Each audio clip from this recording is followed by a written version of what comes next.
Hello and welcome to another episode in the capture part here in the texture series. And what I have done here is of course to create a texture for a banana. And the banana itself is of course not a simple object just to peel and get the texture. It's banded and it's one time around. So the idea is of course first to take a look in which way we want to finally take advantage of this peel and how can we take the texture finally into Cinema 4D. And this is the discussion here, of course, how I have done it here for this case as well. But I would think the most important part is here to get the message across that if we do not know how we want to project finally the texture back on an object or on an object by itself, then we have maybe a problem to produce a good texture in the first place. Let's have a look to the first picture here and what is the picture telling us in terms of usability of the material that we have here. And I have flipped this banana to the back side here, but we do not have any visual on the longer round side here, only from the inside here. And what we can see here is of course that we have a very specific light situation in the picture. This is of course something that we can take to our advantage when we use, for example, a camera mapping. And that would be here of course something that we can consider if we have to take this texture with the light situation and we have a model that should follow exactly these rules here. That would be perhaps a very fast way, but it has some advantages and some limitations in it. When we take this banana here, we could shoot also from a specific point here in the middle of that bow and make a micro panorama, as I call that, the teacup panoramas. That would work for the inside, and as the banana is relatively flat, we could take a shot from the top and one from the bottom, and then we have these sides covered, and from the outside something similar to the tree. So we have a lot of things to do and then we stitch them all together and hope for the best. Okay, that might work. But it sounds a lot of work for something that is that simple finally. Is it simple? Let's have a look. I have something else in mind, and this alternative is of course based on a scanner, because when we peel the banana we can pretty much use a standard scanner, as I have one here.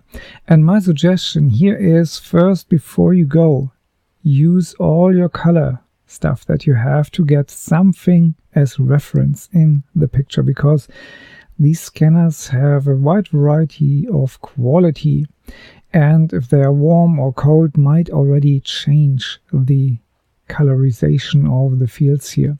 So right before you shoot, one time this, and then you can shoot already your banana peels and you get something like this. To make it simpler, I have taken away here all the scanner stuff. I had white paper on top of that, or from this perspective behind it even. And this is exactly what we get when we cut where the edges are from the banana. One is very straight, and then we get the sides very bended and so on. So this was exactly after my surgery what I got, and here the top I could split it only one time diagonal. It was pretty hard, so I had hoped that I get 4 pieces out, but so we end up here with 2 pieces that we have put together. This looks already very promising, and that leads normally to the idea, leave it in the way it is and model a banana in a low polygon model so the UV maps are not that dense, and then we can just take the UV polygons and spin them here around until they fit exactly the surface. That would lead finally to a solution that is very, very tightly combined to one model only, and we have to stick with the model and the texture then all the time exactly in the same way. That's possible, and when you are very good and savvy with UV mapping, this is the way to go.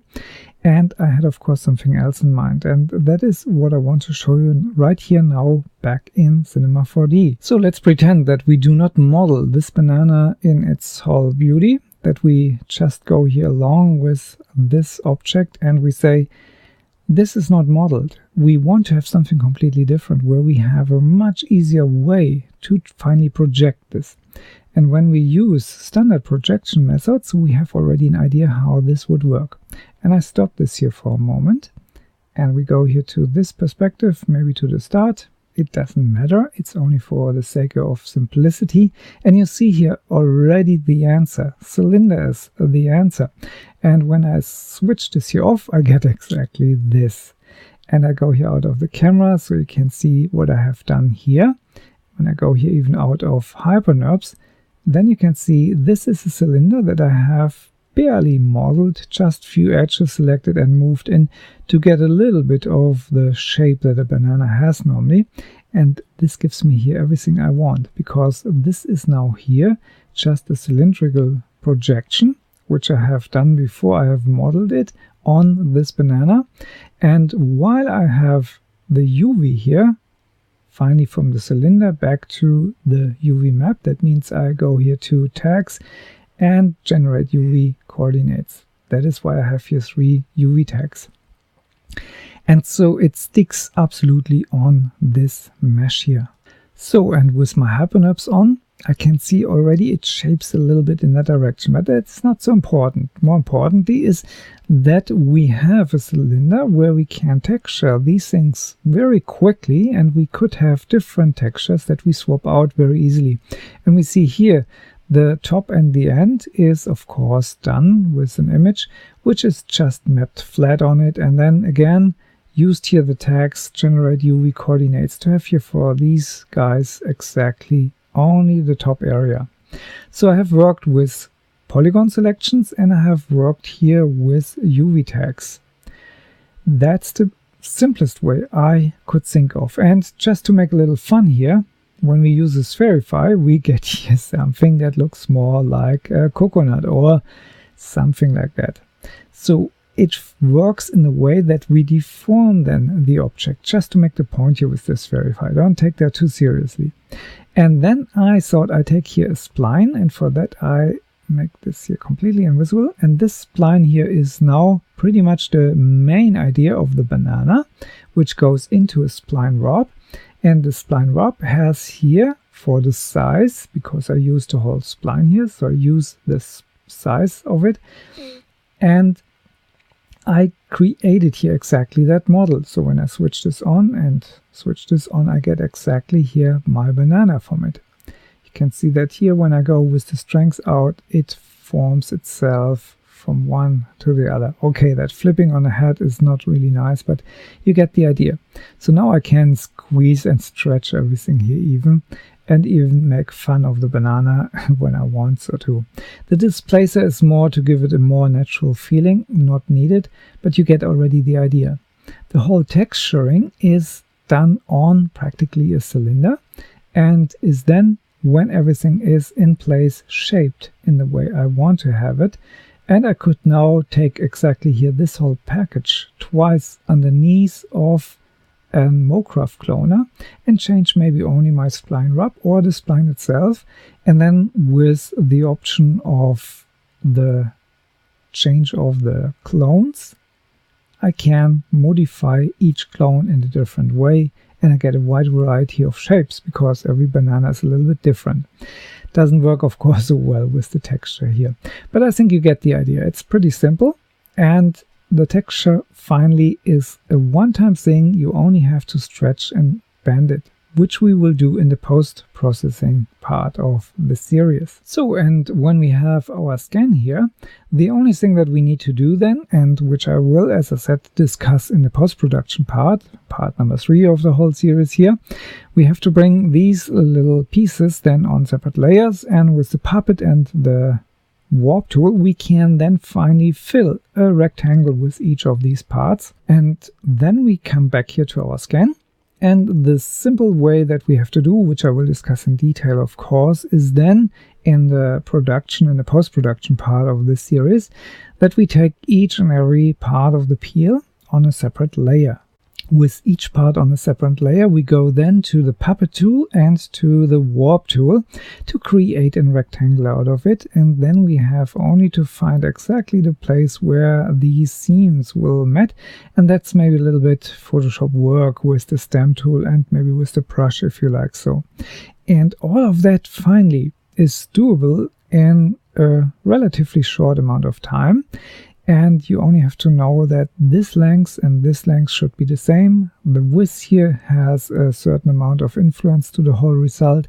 And then we get something like this here. And we can see here, this is pretty much the projection of a whole banana just in one step, except for the end caps, the caps of the cylinder. And we can see here the small little part where it started to grow, and then here where the fruit is finally inside. And this looks maybe a little bit artificial here now because it's stretched to be exactly projected in a cylindrical way. That is maybe a little bit on the border where we lose quality when we stretch it and then bring it back together.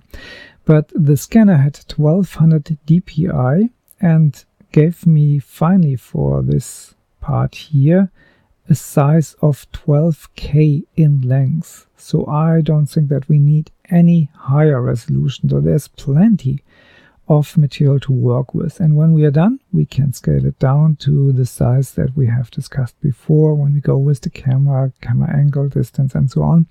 So we can see which quality we finally need, and we can examine then the real texture size. This is all done in a way that the bottom part here in this orientation and the top part is stitched together. So here these little parts and these little parts, they work together. So this is one time around. And now you might understand much better what I have done here with this, and when I switch on the warp, why I get then this shape here, and when I take here the lines out, it looks fairly good. And of course, this is now illuminated very, very evenly, and that's one of the major advancement from the scanner. We do not have any light directions in it.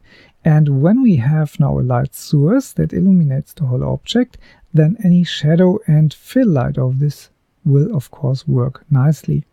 Maybe I suggest here a subsurface scattering a little bit underneath to improve even the realistic of this banana, because this is something that I would use always based on a shader and not try to catch those things in where the light is finally the major part in it, and the position and the direction to the camera.